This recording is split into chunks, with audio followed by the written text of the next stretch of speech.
Nous sommes le 9 avril 2024 et aujourd'hui, quelque chose dans le cours de liturgie par le professeur Denis Crouan qui est devant moi, les apôtres ou les textes du pape Benoît XVI et du pape François, est-ce qu'ils sont vraiment opposés ou au contraire? Est-ce que, eh bien par hasard, mais je vous laisse parler, hein, professeur, allez-y. Eh bien, les textes vont se compléter et ça va être surprenant. Alors, on va commencer par Benoît XVI et ensuite, on va tout de suite enchaîner avec François et on va voir que c'est dans la suite l'un de l'autre qu'on a souvent fait dire au pape Benoît XVI ce qu'il n'avait pas voulu dire ou enfin, on a été réinterprété. Mais enfin, on va voir ça, j'ai pris tous les textes.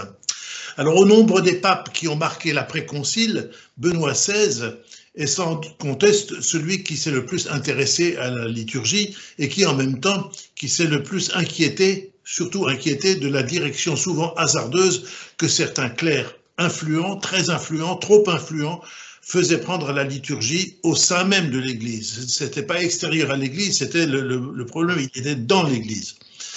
Alors avant ces 8 années de pontificat, de 2005 à 2013, Joseph Ratzinger, qui avait été archevêque de Munich, puis préfet de la Congrégation pour la doctrine de la foi, il avait été appelé à ce poste-là par Jean-Paul II.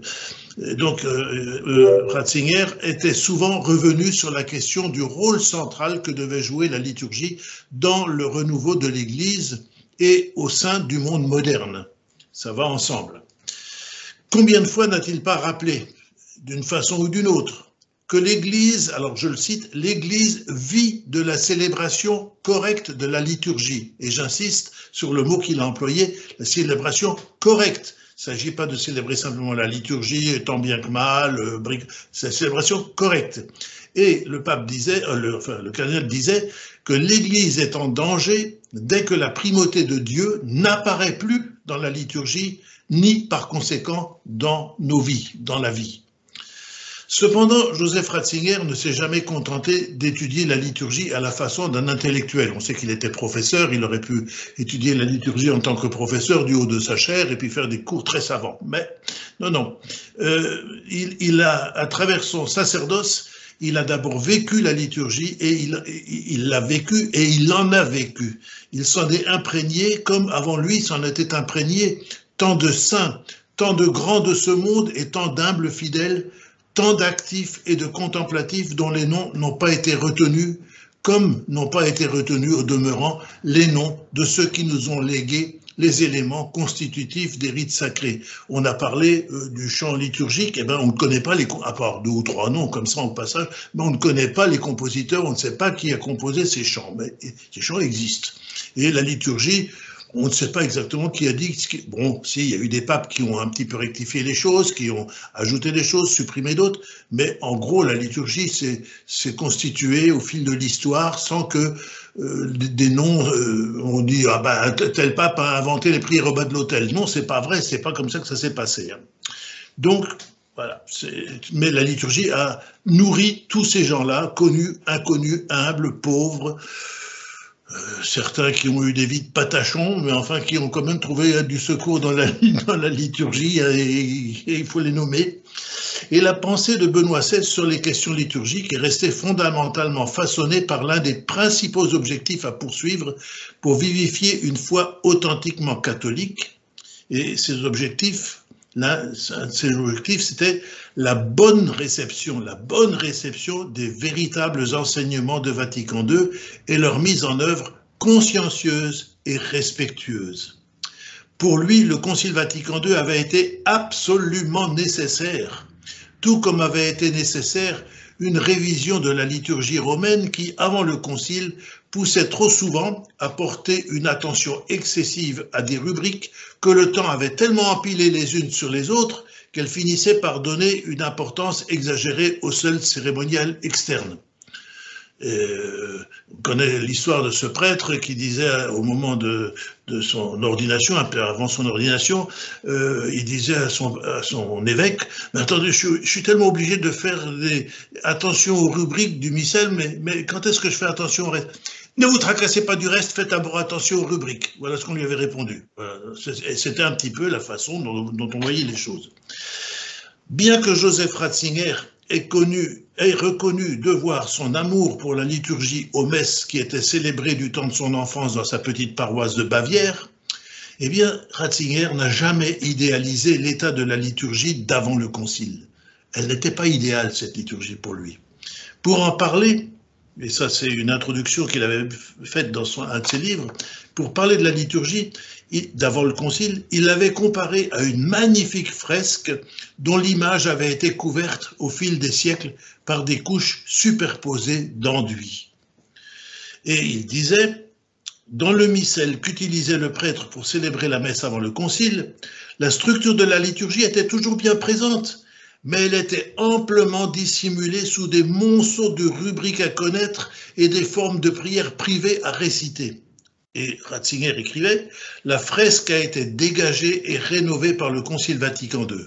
Mais, très rapidement, certains se sont employés à la recouvrir de nouveaux badigeons qui lui ont porté de graves préjudices. Voilà. Mais il y a eu un moment après le Concile où la liturgie était bien. Et puis alors sont arrivés des clercs qui ont fait un peu n'importe quoi.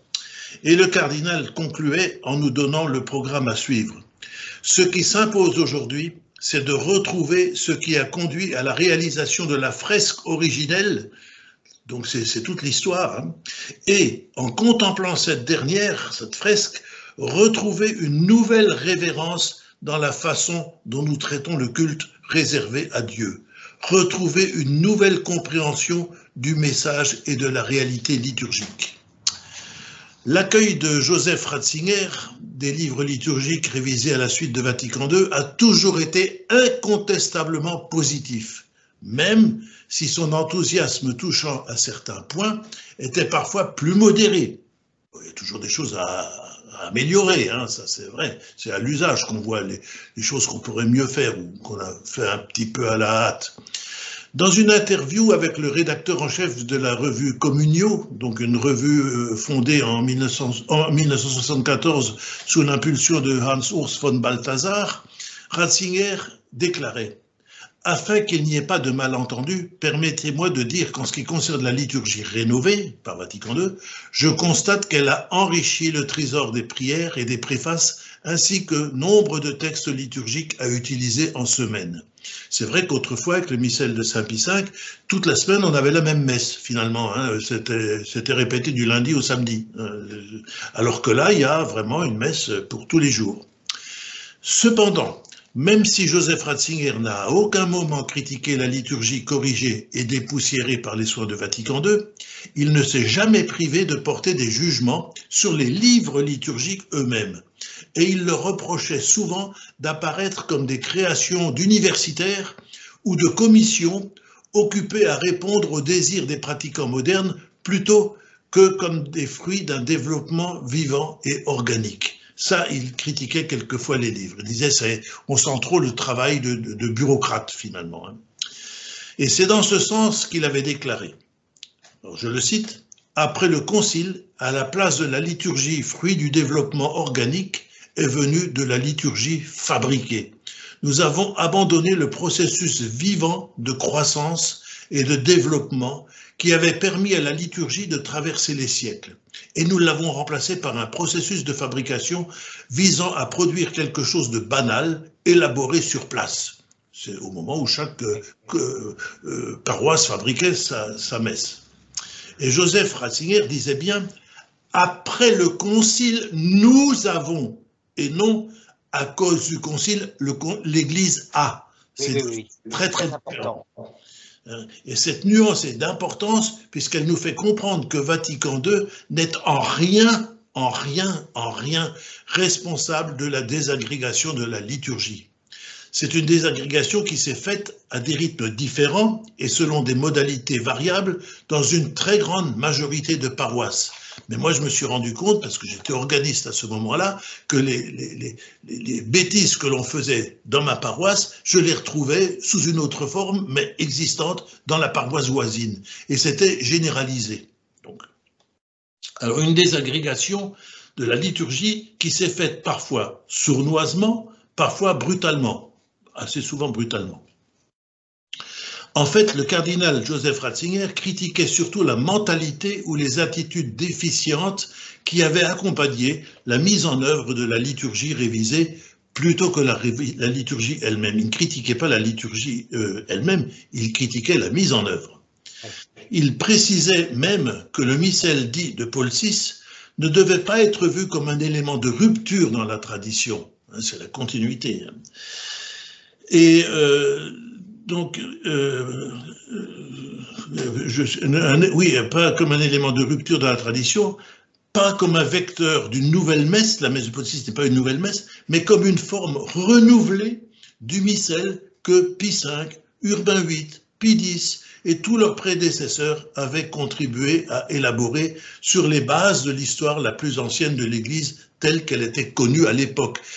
Saint Pie X ou Saint Pie V n'avaient pas tous les documents que nous avons, nous, maintenant, à l'époque, quand on a sorti tout ce qu'il y avait dans les bibliothèques, on a mis tout sur Internet, qu'on peut consulter, voilà, ils n'avaient pas toutes ces choses-là.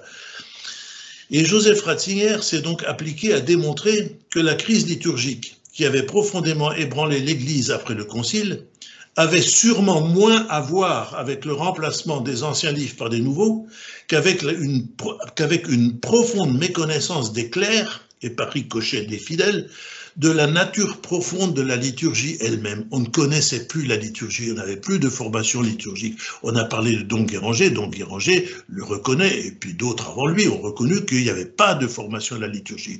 On répétait des rites, on répétait des gestes, il fallait les faire comme ça, pas autrement, on ne savait pas trop pourquoi.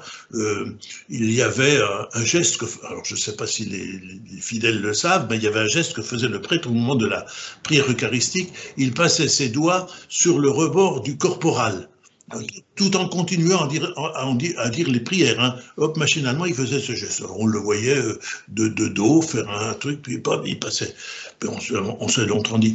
Ça venait du fait que pendant un moment donné, il y avait des gens qui, subrepticement, mettaient des petits billets pour faire dire des espèces de messes noires, des messes avec des trucs. Et donc, en passant le doigt, le prêtre sentait s'il n'y avait pas quelque chose de caché sous le corporal.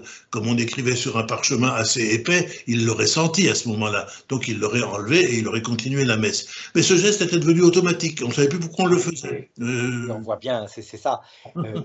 Cette espèce d'instinct dans l'homme de plus s'attacher au rituel, mais qui est, même s'il ne comprend pas, mais qui rassure. Il le faisait. Il le faisait, voilà. Alors, dans une analyse touchant à la période post-conciliaire, Ratzinger affirmait que grâce à la Réforme, la liturgie avait été sortie de derrière les voiles de l'histoire pour se présenter devant nous dans la fraîcheur de sa simplicité. Alors attention, simplicité, c'est le mot latin simplex qui veut dire sans pli, sans complications inutiles. Hein, Paul VI disait la noble simplicité. Hein, la simplicité, c'est pas l'indigence. On le verrait après. Hein. Donc, la liturgie se présentait dans la fraîcheur de sa simplicité et dans la grandeur de son ordonnancement, et qu'elle était ainsi devenue beaucoup plus accessible aux croyants contemporains. Accessible, ça ne veut pas dire qu'ils vont tout comprendre sans faire d'efforts, mais enfin, en la voyant, en la vivant, ils comprenaient certaines de ces subtilités qui, autrefois, passaient inaperçues, n'avaient plus d'importance. Et à la lumière de ces propos, il nous est possible de mieux comprendre les critiques formulées par Joseph Ratzinger à l'encontre de certaines attitudes post-conciliaires et des lacunes qui, dans la mise en œuvre de la liturgie restaurée, ont eu un impact durablement négatif sur la réception de la restauration liturgique demandée par Vatican II. Alors c'est vrai que quand on regarde des messes actuelles, c'est moins farfelu que dans les années 68. Mais quand on connaît la liturgie, on s'aperçoit qu'il y a quand même encore des scories des années 68 qui sont restées. Elles sont devenues habituelles. Mais c'est vrai que c'est moins farfelu. Mais il y a quand même du riz à la place du pain. Oui, oui. Et moi, je me souviens des prêtres qui invitaient les fidèles à dire, eh ben, mais après le Notre Père, maintenant nous chantons tous ensemble par lui, avec lui et en lui. Voilà. Et toute l'audition chantait. Hein. Ça, je l'ai connu, tout à fait. Et voilà. Il a fallu, à un moment donné, une décision, et puis ça a été, ça y est, les fidèles se sont se sont pliés pour que le prêtre ne dise ça que seul. Oui. Mais alors, c'est curieux parce que la décision n'a pas, les prêtres n'ont pas obéi, mais c'est progressivement les fidèles qui ont perdu l'habitude de le dire. Il y avait aussi cette habitude que les prêtres avaient supprimé le lavement des mains, le lavabo. Hein, on élevait que certains prêtres élevaient même le pain et le vin en même temps. Hein. Tu es béni, Seigneur, tant qu'il nous donne ce pain et ce vin, fruit du travail de l'homme. Et puis hop, c'était terminé. L'offertoire, il durait 30 secondes, hein, quand tout allait bien. Et c'est tout. Et puis petit à petit, c'est revenu. Des choses comme ça qui sont apparues. Mais vous avez encore des prêtres, moi j'en connais ici, qui, après le Notre Père, passent directement car c'est à lui qu'appartient le règne, la puissance et la gloire. Ils oublient toute la partie de la prière pour la paix. Hein, voilà. Et donc, celle-là, elle est zappée. Pourquoi, on ne sait pas. Mais c'est des restes, c'est des scories des mauvaises années. Alors, un impact négatif demeure profondément incrusté dans la mentalité des fidèles, qu'ils soient clercs ou laïcs. Joseph Ratzinger a considéré qu'une grande partie des aberrations qui ont faussé les enseignements conciliaires provenaient surtout d'une insistance excessive sur certaines caractéristiques particulières de la liturgie. Une insistance qui provoquait des déséquilibres. Ainsi, des aspects, bien que bons et nobles en eux-mêmes, pouvaient rendre la liturgie boiteuse lorsqu'on les exagérait indûment pour ne se focaliser que sur eux. Comme il l'écrivait, dans la mise en œuvre du concile, il était devenu facile de perturber l'équilibre des enseignements conciliaires en leur faisant prendre une direction particulière. Par exemple, alors que la théologie catholique la plus traditionnelle, hein, ça il n'y a pas à tortiller, hein, la plus traditionnelle reconnaît que l'Eucharistie est à la fois un sacrifice et un repas, immédiatement après le concile, certains théologiens ont mis indûment l'accent sur l'Eucharistie comme repas communautaire. Et de sorte que la dimension sacrificielle finisse par être occultée. Et cette notion de repas communautaire apparaît encore mieux quand on rentre dans les églises, surtout les églises de petites paroisses qui n'ont pas des grands moyens, où on voit maintenant des autels-tables, des autels-guéridons, des autels-caisses, des autels, enfin tout ce qu'on veut, qui sont mis en avant du cœur, hein, le plus près possible des fidèles. Comment peut-on imaginer, comment peut-on faire croire aux fidèles que l'autel représente le Christ et qu'il est la table du sacrifice? Non, moi j'ai vu des autels qui sont des tables de salon, hein, de très belles tables de salon. Hein, j'aurais pas les moyens de m'en acheter, hein, des tables avec des pieds galbés, des machins comme ça, mais ce sont des tables. C'est fait pour manger, c'est pas fait pour célébrer la messe. Alors c'est très bien parce que c'est des tables un peu baroques, hein, qui vont bien avec le maître-autel qui est resté dans le fond, ça ne jure pas de trop, mais je suis désolé, ce sont des tables. Et je vois chez moi l'église, depuis que je suis de cette paroisse, il y a toujours le même autel en espèce de contreplaqué jaune. Je me demande, mais à quoi ça rime d'encenser ce machin-là? Franchement, vous voyez, à chaque fois, c'est ça. Des dimensions qui sont unies, autel et table, sont divisés. Par oui. qui? Voilà. Il y a le diviseur, hein, le démon, mais oui. et l'Église se divise. Je suis le tenant de la table et je ne veux plus du sacrifice, ou alors l'inverse, les intégristes, je suis le tenant du sacrifice et la table, ça n'existe pas. On voit bien que dans les Écritures, c'était les deux. C'est les deux, c'est toujours les deux. Alors, oui, cet accent exagéré mis sur l'aspect repas de l'Eucharistie a rapidement conduit à organiser des célébrations qui reflétaient davantage une réunion conviviale entre amis, imposant dans de nombreuses églises à remplacer les autels par des tables et à fausser le rite saisissant par lequel nous participons à l'unique sacrifice du Christ au calvaire. Alors le pire, c'est maintenant pour le jeudi saint où on met des tables dans l'allée centrale de l'église. Et ça devient un casse-croûte communautaire, ça devient le pique-nique paroissial. Voilà, c'est complètement. Je me suis renseigné auprès de la congrégation pour le culte divin à l'époque où Benoît XVI était pape. Et non, c'est pas possible, c'est interdit. On ne célèbre pas sur des tables au milieu de la nef. Dans la liturgie orthodoxe, c'est vrai que il y a d'abord une cérémonie avec du pain béni, c'est vrai, et là tout le monde peut y assister, puis ils se retirent derrière l'iconostase pour faire la vraie consécration eucharistique.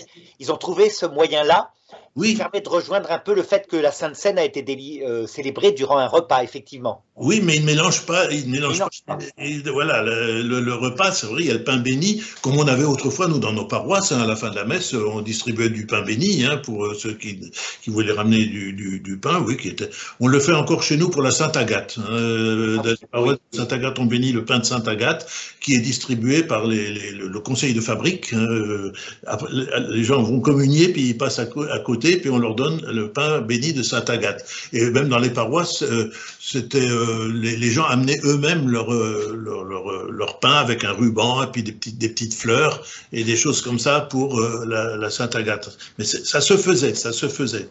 Voilà. Mais ça a été interdit depuis saint Paul, 1 Corinthiens 11, 29, là, quand il s'est rendu compte que la liturgie de la Sainte Seine ne pouvait plus marcher dans une église trop nombreuse. C'était le bazar, on ne savait plus distinguer le corps du Christ de... Oui, il dit pour manger, vous avez des maisons pour ça. Hein, voilà, c'est pas ici. Surtout qu'il y en avait qui arrivaient pour célébrer l'Eucharistie, qui avaient déjà fêté un peu et qui étaient un peu pompettes et qui tombait par la fenêtre, mais non, ça n'allait pas, ça.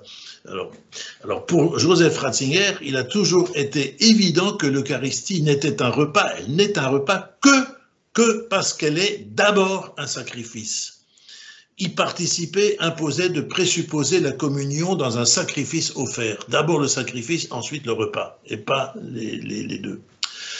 Une autre des préoccupations de Joseph Ratzinger, étroitement liée à l'idée de sacrifice, a porté sur le sujet de la célébration liturgique elle-même. Si, disait-il, l'Eucharistie se réduit à ne plus être qu'un repas communautaire visant à favoriser les valeurs humaines d'unité, ainsi que la réaffirmation de l'identité de chaque personne, alors les célébrants finissent par détourner l'attention des fidèles de Dieu. Or, des messes centrées sur le célébrant au lieu d'être centrées sur Dieu deviennent nécessairement, au nom du pragmatisme pastoral, des portes ouvertes à des célébrations uniquement arrimées aux personnes présentes. On va faire la messe qui plaît aux gens. Et puis j'entends des prêtres qui disent « Ah oui, mais c'est pas la peine de faire des messes solennelles et des messes solennelles. Oh, il n'y a que 3 grands-mères qui assistent à la messe. Alors bon, ouais, ça montre qu'ils ne célèbrent plus pour Dieu, mais ils célèbrent en fonction des fidèles présents. Alors si ce sont des braves gens, moi je me souviens, j'étais choqué un jour, j'étais organiste, il y avait on m'avait dit qu'il y avait un enterrement, il fallait jouer l'orgue pour l'enterrement. C'était il y a longtemps de ça. J'arrive, le curé me dit « Ah non, mais c'est pas la peine, l'orgue, celui qui est décédé, celui qu'on enterre, c'est un indigent qui est mort à l'hôpital civil de Roufac, il y aura personne à part 2 infirmières et puis 3 bonnes sœurs. C'est pas la peine. » J'ai dit « Enfin, bon sang de bonsoir. » Ici, au XIIIe siècle, j'ai lu au XIIIe siècle, il y avait un hôpital au centre de ma ville.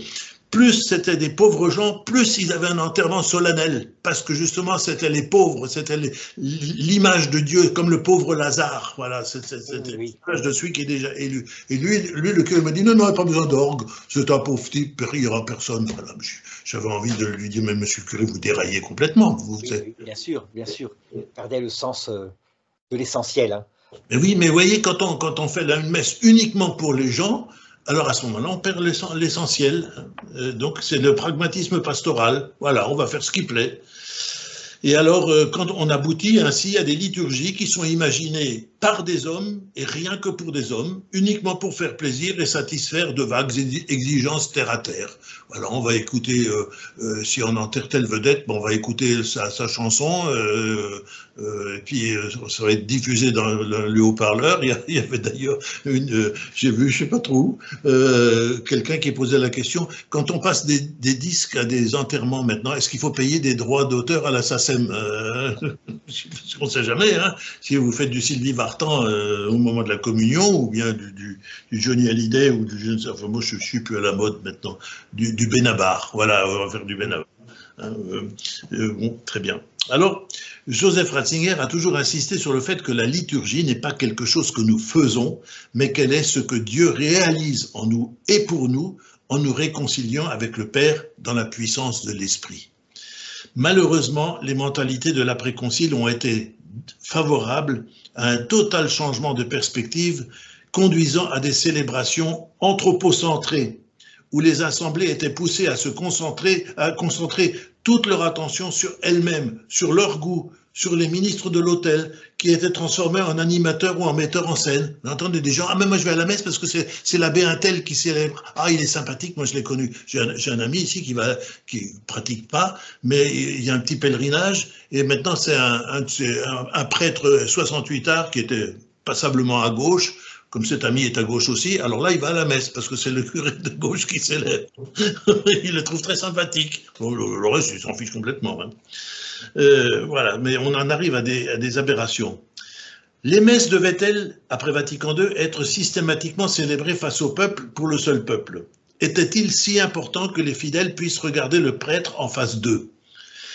Si la liturgie consiste principalement à répondre aux besoins d'une communauté locale, si elle est célébrée principalement par et pour le peuple, alors oui, en toute logique, la créativité liturgique doit devenir l'objectif principal d'une assemblée paroissiale, de la célébration de Dieu et de la célébration, et Dieu est invité et parfois contraint à passer rapidement au second plan. Hein, voilà, quelqu'un disait, on célèbre l'absence réelle de Dieu. Voilà, si c'est pour l'assemblée, ben effectivement. Encore que chez les luthériens, l'assemblée est principale, mais quand on regarde, quand il y a la scène, le pasteur tourne le dos à l'assemblée, il est face à l'autel. C'est assez les anglicans également. Donc vous voyez, c'est très variable. Oui. Alors, dans ce cas, plutôt que de voir la liturgie comme un don que nous recevons de la tradition vivante de l'Église, et non du célébrant ou de l'équipe d'animation liturgique locale, il faut la voir comme une sorte de schéma général, quand on célèbre pour le peuple, hein, un schéma général que chaque communauté peut adapter en fonction de ses besoins, soit en omettant certaines prières, soit en remplaçant certains chants ou certains gestes par des mélodies ou des attitudes nouvelles, soit en modifiant ou en glosant les textes des prières, soit en ajoutant des éléments étrangers à la liturgie qui, en divertissant les fidèles, finissent inévitablement par obscurcir le sens fondamental du culte devant être rendu à Dieu. D'ailleurs, on entend les fidèles à la fin de certaines messes qui disent « Ah oui, c'était une belle messe, ah, c'était sympathique, hein, voilà. » Mais Dieu, on n'en parle pas, il est passé au second plan, lui. Il y a des choses aussi, des gestes qui ont été rajoutés. Par exemple, il y a des fidèles qui imitent le geste du prêtre quand ils disent le Notre Père, ils étendent les bras. Hein, on voit ça dans un mouvement charismatique. Il y a eu aussi un texte de Rome qui a dit non, ce geste est réservé aux célébrants. Les fidèles n'ont pas à étendre les bras lorsqu'ils disent le Notre Père. Mais bon, c'est un texte qui est passé à la trappe et que personne dont personne n'a entendu parler. Alors, on arrive alors à donner l'impression, quand on transforme la liturgie, on donne l'impression à des paroisses entières qu'une bonne liturgie ne peut être que fabriquée sur place et qu'elle doit être un produit de notre propre imagination qui abat, qui supprime ce qui est reçu de l'Église pour finalement ne servir que de miroir à nos pensées, à nos sentiments et à nos préoccupations. Vous connaissez tous l'histoire de la famille qui est en deuil, qui va voir le curé et dire voilà, il y aura une messe d'enterrement. Alors qu'est-ce que vous voulez comme chant? Qu'est-ce que vous voulez comme prière? Est-ce que vous avez quelqu'un qui veut réciter un poème? Est-ce que quelqu'un... voilà, on en arrive à faire des choses pour soi-même. Voilà. Mais l'expérience prouve que de telles liturgies ne peuvent jamais parvenir à nous ouvrir au Seigneur transcendant qui vient nous rencontrer et nous transformer en allant bien au-delà de nos attentes et de nos désirs. Dieu nous donne plus que ce que nous attendons de lui, mais il faut savoir l'écouter, il faut savoir se mettre à sa disposition. Toute communauté qui prend ainsi le risque de se célébrer elle-même, de verser dans une auto-célébration, finit inévitablement par étouffer la dimension cosmique de la liturgie par laquelle nous nous associons à la création tout entière pour adresser une louange à Dieu. Et là aussi, quelquefois je suis choqué parce que j'entends le prêtre qui, à la préface, qui dit « Avec les anges et les archanges, avec les saints, nous chantons l'hymne de ta gloire ». Alors je me dis, on va chanter avec les anges, on va chanter avec les archanges, on va chanter avec les saints, on va chanter avec toute l'Église universelle, on va chanter avec tous les élus. Et on chante quoi? Saint, Saint, Saint, le Seigneur. C'est comme ça qu'ils chantent au paradis. Bah alors, il faudra leur donner des cours de musique, hein, parce que si c'est ça... ça va être long, l'éternité. Ça va être rasoir. Hein. Oui. Rasoir. Mais vous remarquez que cette crise est arrivée en Occident, en Pologne, jamais, parce que la théologie influence la liturgie, et réciproquement. Oui, la théologie qui disait, avec Hans Küng, là, vous savez, horizontale, créer le monde ici-bas. Mais c'est ça. Alors, quand on en arrive à ça, ben, on perd de vue le premier but de la liturgie, non pas nous regarder les uns les autres. Alors on a eu à un moment donné, c'était officiel, on avait des revues de formation liturgique qui disaient « Ah, faut mettre l'autel au centre et puis il faut mettre les fidèles autour hein, pour qu'ils se fassent face ». Alors on voyait les gens, j'avais vu une fois une messe comme ça, il y avait la dame qui s'apercevait elle était là, il y avait l'autel, il y avait le célébrant, puis comme les gens il y avait des chaises autour de l'autel, elle a aperçu sa voisine et en pleine messe, elle lui a fait coucou. C'était vraiment un ridicule accompli. Voilà, on n'est pas là pour se regarder les uns les autres, mais la liturgie nous attire dans la mort et la résurrection du Christ, et par là, elle nous introduit dans l'inépuisable richesse de la vie trinitaire de Dieu. Voilà, c'est la Jérusalem céleste, on a un avant-goût. Joseph Ratzinger a toujours pensé que cette déviation de la liturgie révisée à la suite de Vatican II a été renforcée par la pratique quasi exclusive, il n'était pas contre, hein, mais la pratique quasi exclusive de la célébration de la liturgie versus ad populum, où le prêtre fait face à l'assemblée des fidèles. Face à cette pratique généralisée qui n'a pourtant jamais été réclamée par le Concile Vatican II, il s'est interrogé. Ratzinger, alors je le cite, « Toute messe doit-elle être impérativement célébrée face au peuple? Est-il si important de pouvoir regarder le prêtre en face de soi? Ne serait-il pas plus salutaire de penser qu'il est, lui aussi, un chrétien et qu'à ce titre, il a toutes les raisons de se tourner vers Dieu avec tous ses frères pour dire avec eux « Gloire à Dieu et notre Père ». Voilà, ça c'est ce qu'il disait. Et on n'est pas obligé de regarder la tête du curé, s'il a la tête qui fait, s'il est fatigué, s'il est enrhumé, je sais pas quoi.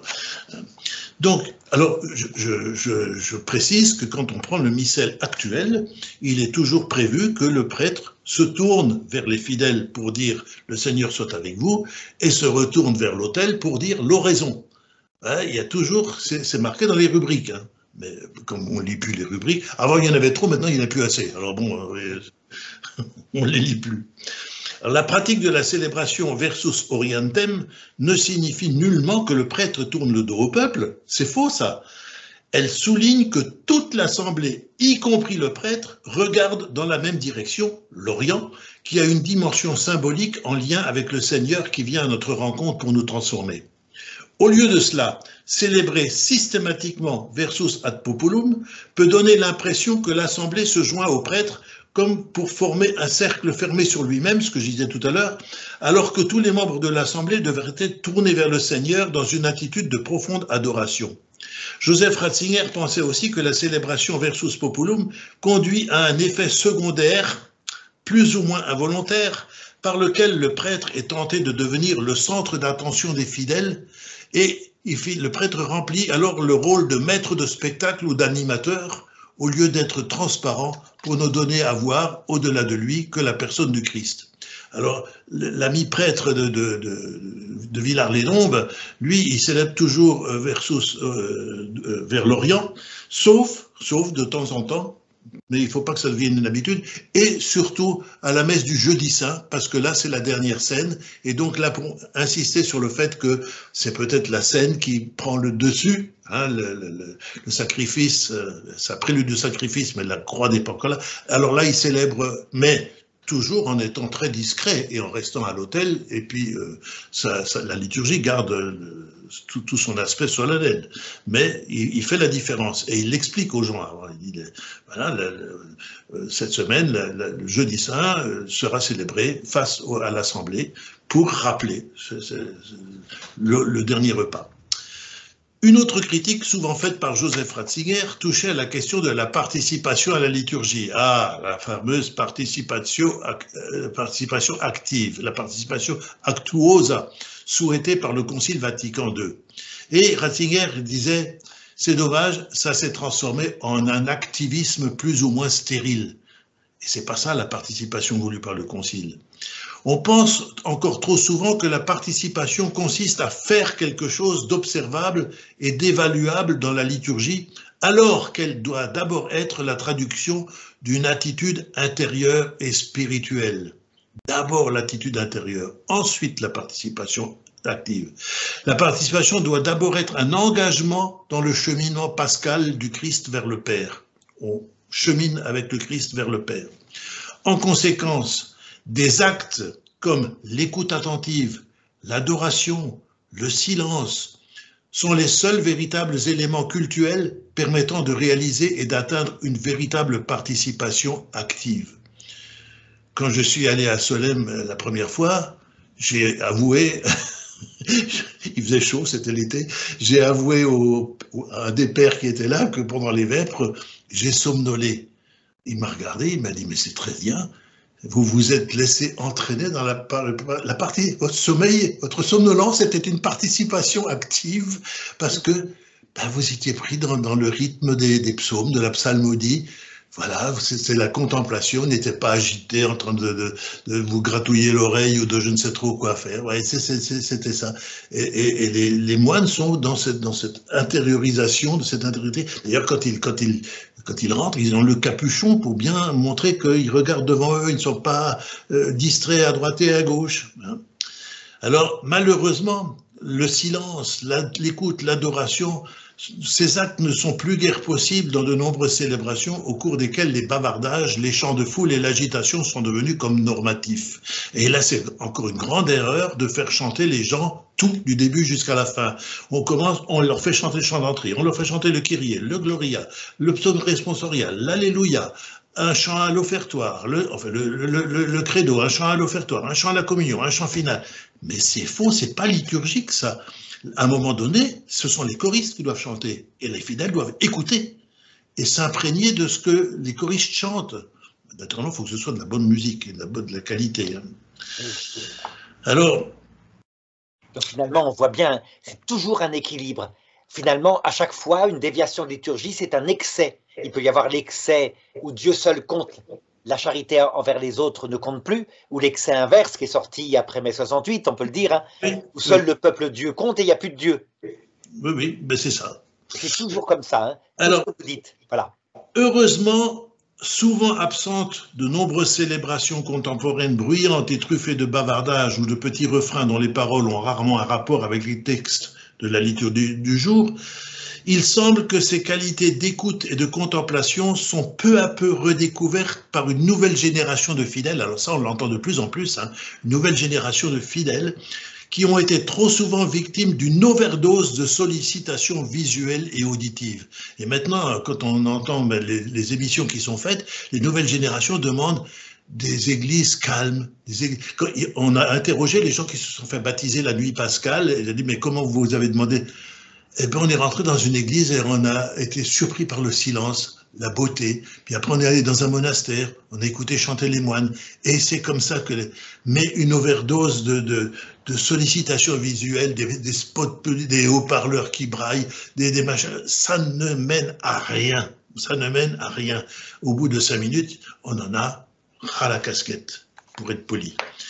Et Joseph Ratzinger a aussi critiqué certaines tendances rationalistes et didactiques qui interprètent l'appel à la participation active comme une obligation à rendre tout facilement accessible ou immédiatement compréhensible, sacrifiant ainsi durablement la solennité et la mystérieuse altérité de la liturgie. Altérité, c'est ce qui la distingue de ce qui est commun, banal, ce qu'on fait tous les jours. Donc, la simplicité et l'intelligibilité sont bonnes en elles-mêmes, c'est vrai. Pour autant, la liturgie doit aussi cultiver, c'est toujours aussi cultiver, le fait qu'elle rend présent parmi nous une réalité indicible, bien plus grande que nous, la splendeur de la Jérusalem céleste et la gloire eschatologique du Seigneur. Et ça, vous ne pourrez pas l'expliquer. Le célébrant pourra faire tous les meilleurs sermons qu'il veut, il faut que ce soit ressenti. L'explication vient avant ou après, mais pas pendant. Voilà. Ainsi, Joseph Ratzinger a toujours pensé que même s'il n'est pas immédiatement compréhensible pour de nombreux croyants, le latin utilisé dans le rite romain a toujours un rôle important à jouer dans l'Église, car aux côtés des langues vernaculaires, pas pour remplacer les langues vernaculaires, mais aux côtés des langues vernaculaires, l'usage régulier du latin établit un contact concret avec les racines de la tradition catholique et avec l'Église universelle. Ça, c'est des choses qu'on peut sentir. Moi, je me souviens, j'étais à l'office de Sexte, je crois, oui, Sexte, et puis ça commence par le petit hymne « Nun sancte nobis spiritus, unum patricum filio ». J'étais en train d'écouter ça, j'ai dit « Oh purée, quand je pense que Saint-Ambroise serait là, je pourrais chanter avec lui, on chanterait ensemble tous les deux, main dans la main. Saint-Thomas d'Aquin serait là, il chanterait avec nous, Saint-Bonaventure, ça, tout, voilà. » Et le latin m'a mis dans ce conditionnement de goûter à ce qui me vient du passé, de la tradition. L'avenir, je ne sais pas ce que c'est. La tradition, je sais ce que c'est. Et on ferait bien de se poser la question. Alors, quant aux traductions en langue courante des textes utilisés au cours des célébrations, Ratzinger disait « Il n'est pas bon qu'elles soient immédiatement accessibles ou adaptées aux mentalités contemporaines qui sont si souvent avares d'efforts. Il est bien plus important pour nourrir la foi qu'elle soit fidèle au latin d'origine et à la richesse théologique qu'il véhicule, même s'il y a certaines expressions, certaines tournures de phrases qui nous paraissent difficiles à comprendre. Bah, pour le commun du mortel, agneau de Dieu, l'agneau de Dieu, c'est déjà toute une démarche théologique qu'il faut comprendre, hein, quel est l'agneau de Dieu. Les gens, quand on leur explique plus ça, ils sont même plus capables de comprendre un tableau, ils sont plus capables de comprendre le tableau de l'agneau mystique ou des choses comme ça. Quelqu'un m'a raconté récemment que il avait visité un musée et puis il y avait l'agneau qui était couché sur le livre avec les 7 sceaux qui dépassaient du livre, comme ça. Il a fallu faire toute une démarche pour dire que c'est l'agneau qui a scellé le livre des 7 églises, de l'Apocalypse, enfin, etc. Donc, il y a toute une démarche à faire. Hein, mais ça... Et Joseph Ratzinger observait une accélération de la perte du trésor de l'art sacré. Après Vatican II, cette perte apparaissait étroitement liée à une dramatique régression du sens liturgique. Le cardinal faisait ainsi remarquer que si la liturgie n'est qu'un repas destiné à favoriser des sentiments amicaux et à manifester la fraternité humaine, alors tout ce qui est ordinaire et banal peut très bien convenir. On se souvient des prêtres qui utilisaient des pots en plastique ou des paniers en osier pour distribuer la communion. Voilà, c'était banal hein, un peu. Mais si la liturgie est beaucoup plus, et elle l'est, alors il lui faut des espaces sacrés, des rites sacrés, des objets sacrés, des chants sacrés, c'est-à-dire qu'ils soient clairement séparés de notre expérience quotidienne et exclusivement dédiés au culte divin.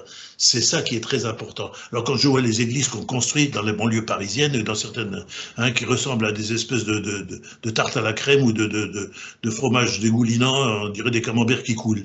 Je vois de quoi vous parlez, oui. C'est quoi ça? C'est des pistes d'atterrissage pour extraterrestres ou c'est quoi ces machins-là? C'est moche.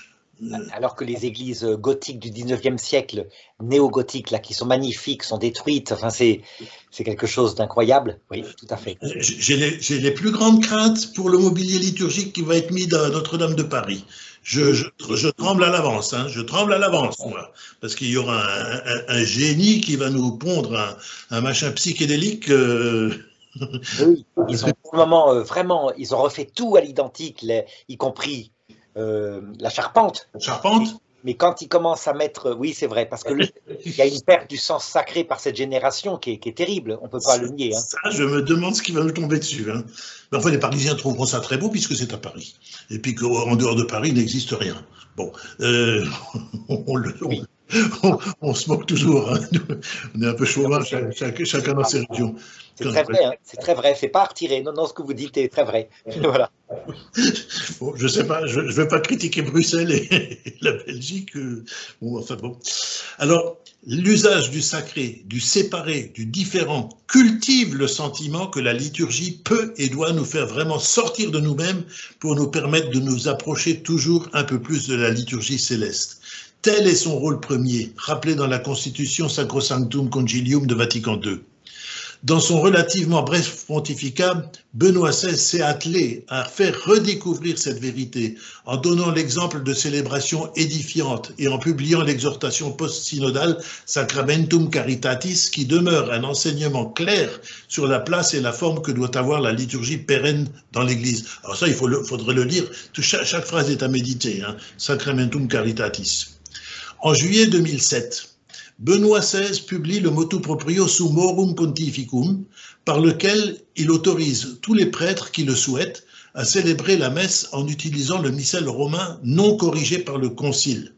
Alors, ce motu proprio allait plus loin que le motu proprio Ecclesia Dei Afflicta de Saint Jean-Paul II, puisqu'il permettait à tout prêtre d'utiliser le missel romain non corrigé par Vatican II sans avoir à demander préalablement une autorisation à l'évêque. C'est ce qu'il a fait. Et c'est sur la base de ce document de Benoît XVI que la liturgie d'avant Vatican II sera qualifiée de forme extraordinaire du rite romain, tandis que la liturgie corrigée à la suite de Vatican II sera qualifiée de forme ordinaire de ce même rite romain. Il faut cependant voir qu'en publiant ce document, et alors attention, là je vais rentrer dans les parties un peu... Dans tout le conflit qu'il y a eu, mais qui est un conflit absurde, hein. Je pense que vous allez le déminer. Allez-y. On va chatouiller les gens, là. Oui. Donc, le pape n'avait nullement l'intention, alors je le dis bien, j'articule, hein, le pape Benoît XVI n'avait nullement l'intention de rendre permanente la forme ancienne de la messe. Nullement. Il s'en expliquait dans le message adressé aux évêques en disant, alors je le cite, « Beaucoup de personnes qui acceptaient clairement le caractère contraignant du Concile Vatican II désiraient cependant retrouver également la forme de la Sainte Liturgie qui leur était chère.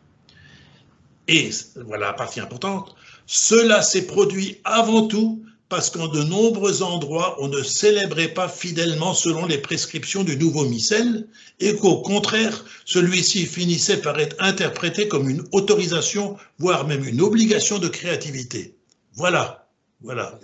Voilà, ce sont les abus donc de cette génération après, dans les années 60, 70, qui a provoqué ça, oui. Et alors, il rajoute, Benoît XVI, cette créativité a souvent porté à des déformations de la liturgie à la limite du supportable. Je dirais, Benoît XVI était gentil, parce que moi j'ai dit, c'est pas à la limite du supportable, c'est de l'insupportable. Je ne supporte plus, moi. Ça me reste là. Hein. Et Benoît XVI disait, je parle d'expérience parce que j'ai vécu moi-même cette période avec toutes ces attentes et ces confusions. Voilà.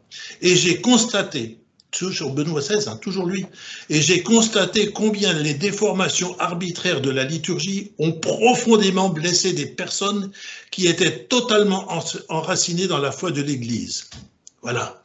Le message était clair. Si les prêtres s'étaient partout engagés à respecter la liturgie restaurée à la suite de Vatican, les fidèles n'auraient pas été blessés par toutes les messes arbitrairement déformées qu'on leur imposait, et ils n'auraient pas été contraints à chercher un refuge spirituel dans les célébrations dignes et recueillies de la liturgie préconciliaire. C'est pas plus compliqué que ça. Alors, on peut souligner au passage que le terme extraordinaire utilisé pour qualifier la liturgie d'avant Vatican II peut prêter à confusion. En effet, extraordinaire peut signifier merveilleux, splendide. Ah, c'est un paysage extraordinaire, on a eu un repas extraordinaire pour la communion du petit. Hein. Ou bien, ça peut aussi signifier qu'il s'écarte provisoirement ou exceptionnellement de l'usage ordinaire de la norme en vigueur. D'une façon extraordinaire, je peux prendre ce sens interdit, hein, parce qu'il y a des travaux sur la route que je prends ordinairement. Alors, exceptionnellement, j'ai le droit de prendre ce sens interdit. C'est ça l'extraordinaire. Mais l'extraordinaire ne doit pas devenir ordinaire. Hein, voilà. Et Benoît XVI avait employé l'adjectif extraordinaire en disant que si tout est extraordinaire, alors la norme s'efface et disparaît.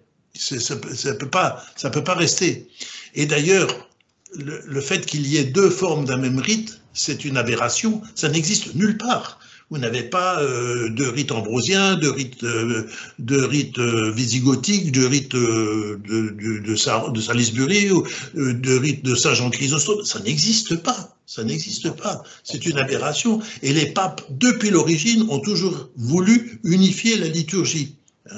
Alors, qu'il y ait des rites différents, oui, parce qu'il y a eu des évolutions différentes. Mais au sein d'un même rite, il n'y a pas deux façons différentes de le célébrer. Voilà. En résumé, on peut dire que durant toute sa vie de prêtre et à travers toutes ses charges, Joseph Ratzinger s'est employé par ses enseignements et l'exemple qu'il donnait à faire découvrir la nature profonde de l'Église et de sa liturgie, lesquelles sont toutes deux unies par des racines surnaturelles sur lesquelles doit se greffer la vie de chaque baptisé. Et maintenant, on va passer à un autre pape, c'est François. Alors là, attention, il n'est pas très aimé des traditionalistes, mais enfin, ça ne fait rien, c'est le pape quand même. Donc, il a publié un document qui devrait leur plaire. Est-ce que ce dont vous allez parler, je suppose? On va le voir, on va le voir. Je vais essayer d'arranger les choses. Alors, pour Georges Bergoglio, qui est né en 1936 et qui a été élu pape après que Benoît XVI ait renoncé à exercer sa charge en 2013, la liturgie ne semble pas avoir tout l'intérêt qu'elle avait pour Ratzinger. Le pape François est jésuite, et comme l'a malicieusement rappelé le père Federico Lombardi, en citant un vieil adage, les jésuites ne donnent guère d'importance aux rubriques et aux chants. L'adage dit « nec nubricant, nec cantant ». Ils s'occupent ni des rubriques ni du chant. De fait, le pape François ne chante pas. Alors, il y a deux explications. On dit qu'il a le souffle un peu court, il a été opéré d'un lobe du poumon étant jeune, et puis un jour, il a dit lui-même, alors j'ai pu retrouver la source, mais je sais qu'il a dit un jour, vaut mieux que je chante pas parce que je chante terriblement faux. Alors, il a avoué lui-même. Je l'ai vu chantonner une fois, c'était à Salve Regina, à la fin d'une messe, je ne sais pas trop quoi, ses lèvres bougeaient et il disait les paroles. Il chantonnait, mais personne ne l'a entendu parce qu'il aurait fait dérailler la chorale. Et alors, donc, le pape ne chante pas. Et il a pu donner l'impression, surtout durant ses premières années de pontificat, de ne respecter la liturgie que de façon contrainte, lorsqu'il ne pouvait pas faire autrement, surtout dans les grandes liturgies de Saint-Pierre de Rome, hein, qui durent éternellement, qui sont pompeuses, avec polyphonie et ceci, puis enfin, rien que de se déplacer du siège du célébrant à l'autel, c'est tout un chemin, hein, on a l'impression de voyager à l'autre bout de la basilique, là. Donc ça devait... Et puis les vêtements, enfin c'était pas son truc. Néanmoins, le souverain pontife s'est montré attentif à la question liturgique à trois moments marquants. D'abord le 27 janvier 2015, ensuite le 16 juillet 2021 et enfin le 29 juin 2022. Alors on va prendre ces trois moments. Alors j'ai dit, il y a le pape François est quelquefois déroutant parce qu'il dit des choses, il pense des choses et il fait autre chose. Alors, une adéquation entre sa théologie et sa pastorale est visible, hein, parfois, oui, c'est vrai. Alors, nous, ce qui nous intéresse, c'est ce qu'il a écrit et ce qui est officiel. Le reste, après, hein, il fait ce qu'il veut. On n'est pas forcé, comme a dit le cardinal Muller, on n'est pas des papolâtres ou des papicoles ou je ne sais trop quoi. On n'est pas obligé de suivre tout ce qu'il fait. Mais ce qui est écrit est écrit. Voilà, ça c'est clair. Alors, il y a trois choses. En janvier 2015, il enseigne que, et je le cite, alors c'est très important, il écrit « La liturgie est vie. La liturgie est vie et non une idée à comprendre. » Important ça. Elle conduit en effet à vivre une expérience initiatique. La liturgie nous initie, c'est-à-dire capable de transformer la manière de penser et de se comporter. Voilà. C'est pas nous qui devons transformer la liturgie pour qu'elle s'adapte à nous, c'est nous qui devons nous adapter à la liturgie. Elle est une expérience initiatique. 2015. 2021. Alors là, il publie le motu proprio Traditionis Custodes, dans lequel il est rappelé que les livres liturgiques publiés après Vatican II par les papes Saint Paul VI et Saint Jean-Paul II précisent, je cite, l'unique expression de la lex orandi, donc la loi de la prière, du rite romain. et qu'il est de la compétence exclusive d'un évêque diocésain d'autoriser l'utilisation du missel romain de 1962 dans son diocèse selon les directives du siège apostolique et à la condition que les fidèles qui souhaitent participer à des messes célébrées selon ce missel dit de Saint Pie V, antécédant la réforme de 1970, ne nie pas la validité et la légitimité de la réforme liturgique dictée par le Concile Vatican II et le magistère des souverains pontifes. C'est donc, on ne va pas à la messe de Saint Pie V en disant ouais, je ne vais pas à la messe de Paul VI parce qu'elle est invalide ou illicite ou hérétique ou je ne sais trop quoi. On n'a pas le droit. Si ces fidèles pensent ça, alors c'est eux-mêmes qui sont hérétiques. Ça peut pas, parce que l'Église tout entière, tous les cardinaux réunis au moment du concile, n'ont pas pu faire un missel qui contient des hérésies et qui trompe la foi des fidèles. C'est pas possible. Ou alors le Saint-Esprit a lâché l'Église à un moment, mais ça va pas. Enfin, il est précisé dans ce même document du pape François que les évêques ne seront plus autorisés à approuver la formation de nouveaux groupes pro-messe-tridentine dans leur diocèse. C'est-à-dire que les églises qui existent déjà où est célébrée la messe tridentine, elles continuent d'exister, mais on n'a plus le droit d'en créer des nouvelles. Donc voilà. Alors naturellement, les fidèles ont grincé des dents, eux qui imaginaient que la messe tridentine allait se répandre partout. Alors je suppose que c'est parce qu'il était conscient que justement, il se créait une église parallèle. Oui, c'est ça. Et alors, justement, c'est dans le document suivant qu'il va bien corriger les choses. Le 29 juin 2022, en la fête de Saint-Pierre et Paul, le pape François publie la lettre apostolique Desiderio Desideravi, dans laquelle il détaille à l'intention de tous les fidèles les raisons qui l'avaient poussé à publier Traditionis Custodes une année auparavant.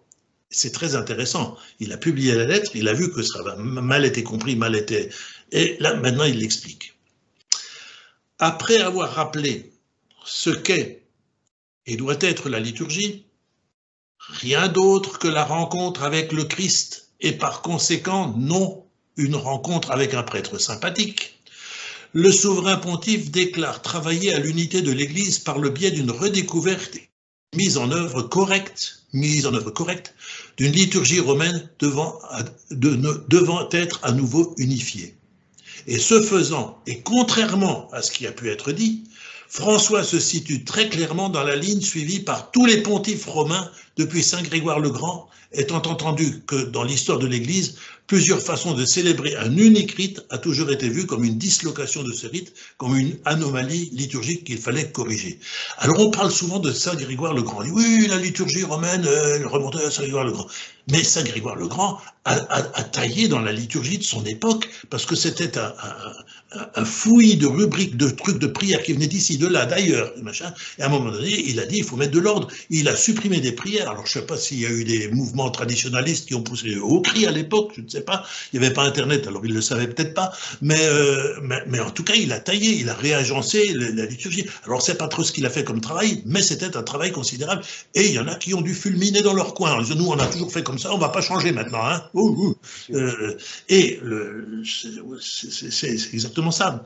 Et le pape François souligne aussi, c'est très intéressant, que la liturgie est un antidote à la mondanité spirituelle. Alors ça, c'est son expression préférée, hein, laquelle, cette mondanité, réduit la foi chrétienne à un subjectivisme qui pousse l'individu dans un élitisme narcissique et autoritaire, aboutissant à annuler la valeur de la grâce pour ne plus compter que sur ses propres forces. Ah ben, voilà, on nie la grâce. Mais, et c'est toujours le pape qui parle, mais, ajoute François, pour que l'antidote qu'est la liturgie soit efficace, il est demandé à tous les fidèles de redécouvrir chaque jour la beauté de la vérité de la célébration chrétienne. Il est demandé à chaque fidèle. Et le pape poursuit, je le cite textuellement, « La redécouverte continuelle de la beauté de la liturgie n'est pas la poursuite d'un esthétisme rituel qui ne prend plaisir qu'à soigner la formalité extérieure d'un rite, ou bien se satisfait d'une scrupuleuse observance des rubriques. » Et il ajoute, « Mais il va de soi que cette affirmation ne vise nullement à approuver l'attitude opposée qui confond la simplicité avec une banalité débraillée, qui confond l'essentialité avec une superficialité ignorante, ou le caractère concret de l'action rituelle avec un fonctionnalisme pratique exaspérant. Soyons clairs, tous les aspects de la célébration, c'est toujours François qui parle, ou qui écrit, tous les aspects de la célébration doivent être soignés. L'espace, le temps, les gestes, les paroles, les objets, les vêtements, le chant, la musique. Et, attention, tenons-nous bien, toutes les rubriques doivent être respectées. Une telle attention suffirait déjà à ne pas priver l'Assemblée de ce qui lui est dû, c'est-à-dire le mystère pascal célébré selon le rituel établi par l'Église. Toutes les rubriques doivent être respectées. Alors quand on entend, ou quand on lit ça sous la plume de François, on se dit, ben, sapristi, ben, il n'y a pas plus catholique que François, ce dont on n'a jamais douté. Mais on ne peut pas lui reprocher de dérailler. Enfin, non, ce qu'il nous dit là, c'est le fil conducteur. Enfin, le pape rappelle l'urgence de devenir capable d'une lecture symbolique de la liturgie, qui n'est ni une connaissance purement intellectuelle, ni l'acquisition de concepts, mais plutôt une expérience vitale. Sont ainsi renvoyés dos à dos ceux qui, depuis Vatican II, se sont employés à saboter les célébrations en les adaptant à leur seul goût, et ceux qui, profitant de la situation ou ne trouvant aucun évêque s'employant à appliquer Vatican II, se sont réunis autour de l'idée selon laquelle le concile était la source de tous les problèmes et que par conséquent, il fallait le réfuter. Vous voyez, François renvoie dos à dos les deux courants, c'est clair. On sait que la façon avec laquelle les enseignements de Vatican II ont été reçus, et le plus souvent déformés, a fait que de la liturgie un sujet qui, parce qu'elle touche à la sensibilité des fidèles, exacerbe les passions. Et c'est probablement pourquoi le motu proprio Traditiones Custodes a été immédiatement vu par certains comme un document venant anéantir le travail patiemment mené par Benoît XVI pour garantir une paix liturgique entre les anticonciliaires et les faux conciliaires, et vu par beaucoup d'autres comme un acte qu'il fallait s'empresser d'oublier pour ne surtout rien corriger, rien améliorer dans la pratique liturgique ordinaire des paroisses. Voilà. D'un côté comme de l'autre, on n'a pas compris. On n'a pas cherché à comprendre qu'en réalité, le motu proprio en question n'était pas autre chose qu'une invitation pressante à finaliser l'œuvre liturgique de Benoît XVI sans la trahir. Preuve en est que le pape a accompagné son motu proprio Traditiones Custodes d'une lettre adressée aux évêques, qui est malheureusement passée inaperçue, dans laquelle il écrit de la façon la plus claire qui soit, et je le cite, il s'adresse aux évêques: « Je vous demande de veiller à ce que chaque liturgie soit célébrée avec décorum. » Vous vous rendez compte? Avec décorum, un jésuite qui parle de décorum.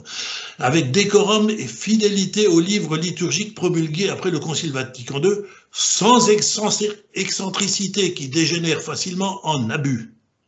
Cette fidélité aux prescriptions liturgiques, aux missels et aux livres liturgiques, dans lesquels se reflète la réforme liturgique voulue par le Concile Vatican II, doit former les séminaristes et les nouveaux prêtres. Voilà ce qu'écrit François. Voilà, cette réforme liturgique doit former les séminaristes et les nouveaux prêtres. Ce qui, au passage, signifie que tout fidèle qui le souhaite doit pouvoir assister à une liturgie célébrée en latin, versus orientem, et chantée au grégorien, dans la droite ligne de ce que demande Vatican II. Voilà, c'est pas la peine d'aller chercher ailleurs, il suffit de faire ce que le missel dit de faire. Demeure la question centrale, les évêques voudront-ils et pourront-ils corriger dans leurs diocèses respectifs les nombreuses liturgies célébrées en intégrant d'une façon plus ou moins habituelle les mauvaises habitudes prises après Vatican II? Alors je vais essayer de résumer les choses en conclusion. Avec son motu proprio, dont on peut toujours discuter le style scripturaire, hein, ça c'est la plume du pape, hein, chaque pape a son style, le pape François a pris en compte l'existence incontestable de deux courants ecclésiaux coexistant de façon plus ou moins pacifique, mais souvent séparés par un fossé d'une profondeur abyssale qui divise l'église romaine. Vous avez à Colmar, pas loin de chez moi, une église où il y a la messe de Vatican II bricolée, comme toujours, et puis précédé de la messe de Saint-Pie V, avec autorisation de l'évêque. Mais les paroissiens des deux styles ne se parlent pas. Et les uns sortent de la messe pendant que les autres entrent, mais même pas un bonjour, pas un au revoir. Ils ne savent pas, ils ne connaissent pas. Le pape s'est donc décidé à siffler la fin d'une longue récréation pendant laquelle les chapelles tradies, entre guillemets, et les paroisses diocésaines n'ont jamais véritablement cherché à se rapprocher. Les unes prospérant au sein de leur communauté, les autres dépérissant, ça on peut pas dire le contraire, sous le regard d'un épiscopat qui a laissé la liturgie se décomposer sans jamais chercher à la soigner. Tout occupé à disserter en boucle sur Laudato Si et Amoris Laetitia, nos évêques semblent bien peu préoccupés par la santé spirituelle des fidèles. Passer de réunions interparoissiales en synode diocésain leur semble bien plus essentiel, même si la réalité des églises et des séminaires qui se vident leur donne tort. On sait combien, rien qu'à son évocation, le missel de Paul VI donne des boutons à certains prêtres attachés au mouvement initié par feu Monseigneur Lefebvre, tout comme les messes célébrées dans le strict respect de Vatican II, qui n'a jamais interdit ni le latin ni le chant grégorien, produisent des démangeaisons chez tant de membres des presbytériums et autres services diocésains que sur les sièges épiscopaux. Les uns et les autres se grattent dès qu'il est question de liturgie, de ceci ou de cela. Quand aurons-nous des évêques qui percevront enfin l'extrême urgence d'être ou de redevenir les gardiens de la liturgie de l'Église et qui s'emploieront à concrétiser l'unité de la Lex Orandi tant de fois demandée par le pape Benoît XVI. Conscient de sa mission pastorale et tel Saint Jean-Baptiste prêchant dans le désert, Benoît XVI s'est heurté à l'indifférence de pasteurs qui ne cherchaient ni à l'entendre ni à le comprendre. Seule la liturgie célébrée comme le veut l'Église nous fournit tous les matériaux nécessaires pour restaurer ce que notre manque de foi s'est employé à défigurer. Voilà. Tout à fait. Je pense que là, très concrètement, le pape, parce que c'est vraiment très précis, là, ce conflit liturgique, moi je l'ai connu, j'étais petit, ça a commencé à cette époque-là, qui est un conflit d'opposition artificielle entre la gauche et la droite, l'exaltation de la charité envers le prochain, l'exaltation de la charité envers Dieu, alors que tout ça s'est uni. On voit bien le diviseur là-dessous. Mais il devrait avoir le courage de nommer des visiteurs apostoliques, des personnes comme vous, avec une charge de nonce apostolique éventuellement. Mais oui, mais pour passer de diocèse en diocèse, pour expliquer ça très concrètement. Et c'est des choses très simples, des dimensions, comme vous avez dit, l'autel et la table, la charité envers Dieu et la charité envers le prochain, la liturgie qui respecte les normes sans exagérer et, je dirais, qui vise la transcendance, enfin des tas de choses comme ça qui étaient unifiées tout au long de votre exposé. Alors, je me demande toujours, quand je vois des messes qui sont télévisées, retransmises par la télévision, je me dis quand même, normalement, il y a quelqu'un qui enregistre la messe et puis normalement, le célébrant, il doit arriver avec ses copains au cours d'un repas. Tiens, on va regarder la messe, à quoi ça ressemblait quand on... Je me demande toujours, est-ce qu'ils se rendent compte des choses qu'ils font de travers? Ou est-ce qu'ils sont tellement habitués à les faire de travers que ça ne les dérange plus? Je me pose la question. Oui. Normalement, on devrait corriger, ce serait un exercice à faire, on dit ouais, ça va pas, ça va pas, là il y a Madame Michu qui s'est déplacée alors qu'elle aurait dû rester à sa place, là il y a le micro qui est trop fort, là vous êtes en train de regarder je sais pas trop quoi à droite à gauche, alors que vous devriez regarder le calice et l'hostie qui sont devant vous, enfin des choses comme ça qu'on devrait pouvoir dire, mais c'est des choses qui m'échappent. Alors est-ce qu'il y a... Sans doute que la baisse, le refroidissement de la charité, avec ses dimensions théologiques et spirituelle, fait que tout se dégrade, se dégrade. C'est-à-dire c'est comme un corps, vous lui retirez son principe d'unité, qui est quand même une vie contemplative, une fidélité à une foi particulière, et ben ça se délite. Oui, et il y a aussi, on en parle maintenant à la télévision de plus en plus avec les problèmes qu'il y a à l'école, où pendant des années on n'a plus rien appris, plus rien du tout. Les enfants n'ont plus été éduqués, ni par leurs parents, ni par les maîtres, ni par le... Je rigole toujours quand j'entends maintenant les gens qui pleurnichent en disant oui, il y a de la violence, il y a de la violence. Moi, j'ai envie de leur dire, mais attendez, moi j'ai connu les profs de mai 68 qui étaient en train de dire il faut plus d'autorité, il faut que l'élève élèves soient au centre de tout. Oui, Et puis, tout à fait. alors maintenant, ils ont la génération de ceux qui ont été déconstruits. Ils ont été déconstruits. On a maintenant les enfants des déconstruits qui sont en train de mettre le Bronx dans les quartiers Voilà. et de mettre le feu partout et de s'entretuer. Et sans compter quelques-uns qui, au contraire, du coup, pour résister à ça, construisent tellement qu'ils en retournent à Oui. un excès de discipline, il n'y a plus de liberté. Ça se passe aussi dans l'Église. La génération des jeunes séminaristes, souvent, par réaction, qui est tout à fait compréhensible, veut retourner à du Saint Thomas pur, la liturgie de Saint Pie V, etc.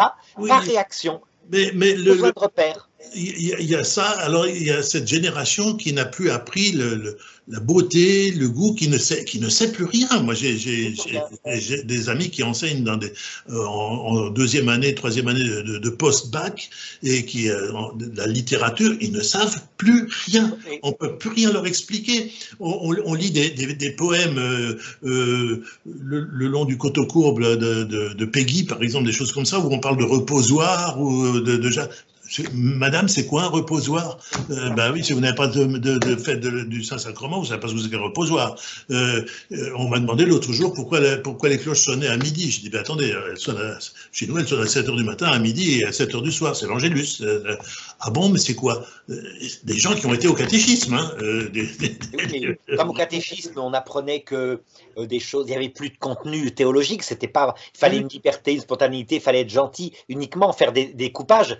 Forcément, on a puérilisé la foi, qui fait que quelquefois les gens croient ne rien trouver dans la foi. On l'a vu d'ailleurs en Belgique aussi avec les cours de religion catholique qu'on fait plus pire que bien, puisque des cours dégradés. Qu'est-ce que vous voulez? Les jeunes n'attendent plus rien de l'Église.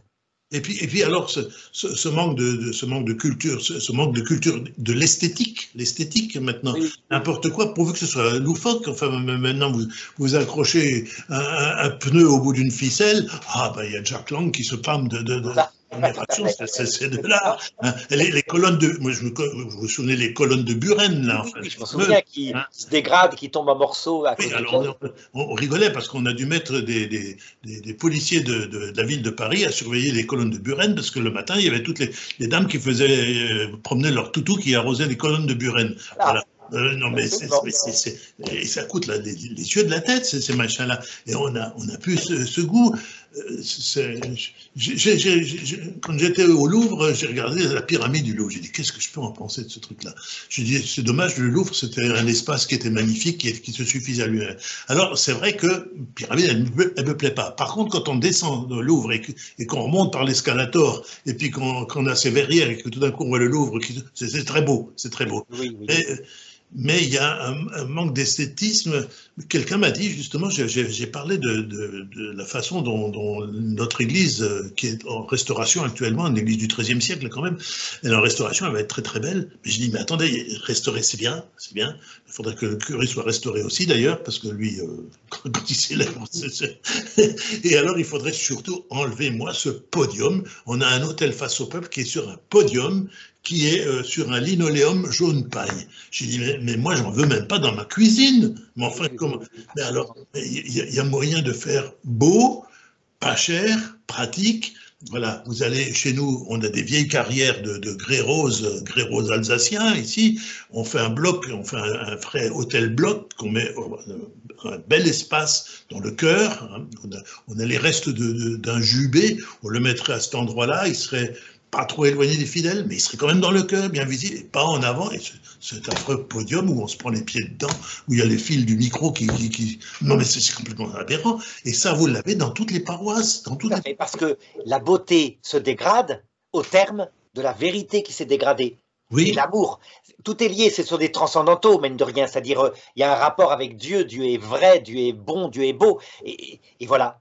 Une dégradation complète. Donc il s'est passé ça, mais ça ne vient pas, on le voit bien, de Vatican II, puisqu'en Pologne, il n'y a pas eu ça. Oui, et puis dans d'autres pays non plus. Tout à fait. C'est vraiment un truc l'Occident dégradé qui maintenant, je vais jusqu'à dire aux jeunes filles de 8 ans qu'elles peuvent changer de sexe et elles se laissent piéger par ça.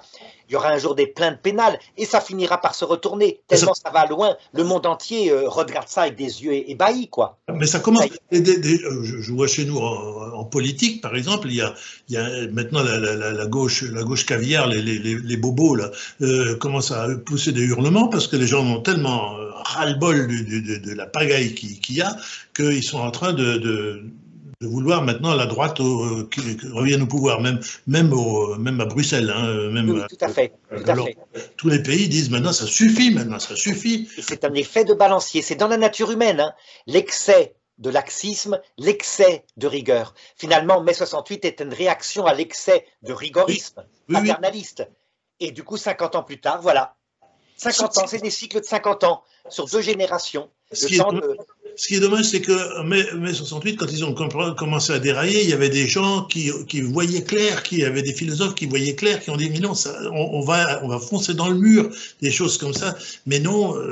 Et puis alors, vous aviez tout le système également. Moi, je vois dans l'enseignement, même quand vous vouliez faire des choses qui tenaient la route et qui plaisaient aux élèves, les élèves demandaient du solide. Mais vous faisiez sabrer par l'inspecteur d'académie parce que vous n'étiez pas. Eux sont toujours à suivre l'idée dominante du temps, quoi. La mode, c'est comme ça. Mais du coup, on voit très bien ce qui va se passer. Je vous ai dit, manifestement, parce que c'est des effets sociologiques. Les jeunes prêtres seront dans un besoin d'ordre, de rigueur excessive sans doute. Et c'est là que, eh bien, il faudrait une autorité pontificale qui nous rappelle ça et qui passe dans les évêchés pour bien dire attention qu'on ne retombe pas dans l'extrême inverse maintenant. Oui, il faut une formation à la. Moi, j'en reviens toujours à l'idée d'Onguéranger qui était qui voyait les choses avec beaucoup de rigueur, enfin, mais pas de rigorisme, mais de rigueur, mais qui avait ce côté humain qui faisait que les choses se faisaient dans la souplesse, avec une certaine souplesse. Et quand il dit, par exemple, je ne m'occupe pas de ce que pensent les gens ou de ce que s'ils votent à droite ou à gauche ou des choses comme ça, ce que je leur demande, c'est de respecter la communauté et puis d'avancer à leur rythme, à leur vitesse. Naturellement, le père abbé sait très bien que tout le monde ne marche pas à la même vitesse et que certains ont plus de mal, certains vont plus vite, certains ont plus de facilité, certains sont plus sensibles à ceci.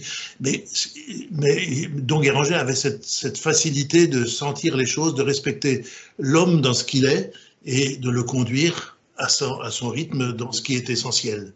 Voilà. Et il faut arriver à cet équilibre. On brade pas tout, mais on respecte les choses et on les prend.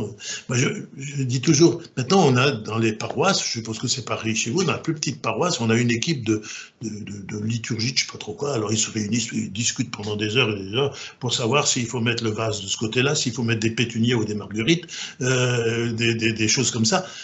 Et moi, je me souviens, quand je suis arrivé ici, il y avait une brave dame qui n'avait jamais fait de théologie, c'était Madame la sacristaine, elle était toujours en blouse blanche, elle passait son temps à l'église à gratter les cierges qui avaient fondu pour enlever la cire qui dégoulinait, hein. Alors, tout était impeccable. On ne lui disait pas comment il fallait faire les bouquets de fleurs, mais n'empêche que l'hôtel était toujours magnifiquement fleuri parce qu'elle avait toujours eu ce goût, ce sens, et puis ça avait été toujours fait avec, je dirais, un bon sens paysan qui s'est orné. Il y a, dans les vignes chez nous, il y a un tout petit oratoire avec une statue de la Vierge qui n'a pas de valeur, rien du tout. Je ne sais pas qui fleurit toujours cette petite statue. C'est dans un chemin complètement dans le vignoble. Et je dis, mais il y a un bon sens qui aime la beauté, qui aime les choses simples, mais belles. Tout à fait. Et c'est ça qu'il faut trouver. C'est ça qu'il faut trouver. Et donc, pour très concrètement, hein, encore un appel que les gens suivent les directives du pape François dans sa lettre apostolique que vous avez lue, où il demande vraiment, et c'est une liberté totale, ceux qui aiment la liturgie de Romaine, qu'ils la fassent en latin ad orientem, selon le missel de Paul VI. C'est ce qui était authentique. Il n'y avait pas de couche géologique, il n'y avait pas de vernis. C'est ce qu'avait produit la liturgie romaine au IVe siècle. Et même, il était prévu au moment du concile que dans les grands centres, grands pèlerinages ou les grandes cathédrales, il y ait au moins une messe en latin, là où il y a des touristes, pour que tout le monde puisse chanter. Moi, j'ai l'exemple ici. Si je fais 20 km, je suis en Allemagne. Bon, je comprends l'allemand, mais je n'ai pas le déclic liturgique, je n'ai pas les mélodies qu'eux utilisent quand ils disent il est grand le mystère de la foi, des Geheimnis des Glaubens, ou je sais pas comment ça s'appelle. Je sais ce que c'est, mais je peux pas chanter avec eux parce que j'ai pas les mêmes mélodies. Alors que quand c'est en latin, une fois par mois, il y a une messe en latin que je suis sur Internet, et là, je peux chanter le credo, le gloria, les oraisons. Il y a possibilité de refaire la paix liturgique, oui, même si c'est compliqué, puisqu'il y a des racines théologiques, il y a des idéologies à la base. L'idéologie de mai 68 dans l'Église, c'était, je vous l'ai dit, l'horizontalité. Bon, mais peu importe, je crois que le pape essaye de nommer des archevêques qui essayent de faire la paix maintenant, de cesser cette division qui vient du diable et qui, depuis 50 ans, mine l'Église catholique en Occident uniquement. Alors, pour conclure, ce qui sera pas mal, c'est que j'ai reçu quand même comment s'appelle, la maquette du livre sur la liturgie, qui est la reprise de tous les cours qu'on a fait. Et qui va être publié. Quand ça sera publié, on fera une vidéo exprès pour ça, vraiment, pour que les auditeurs de cette série puissent la voir. Et ils auront tout, bon, c'est un peu arrangé, parce que ce sera de l'écrit, ils retrouveront tout ce qui a été dit, plus une conclusion, plus une introduction, enfin tout, ils auront absolument tout. Donc j'ai reçu la maquette, c'est sous presse.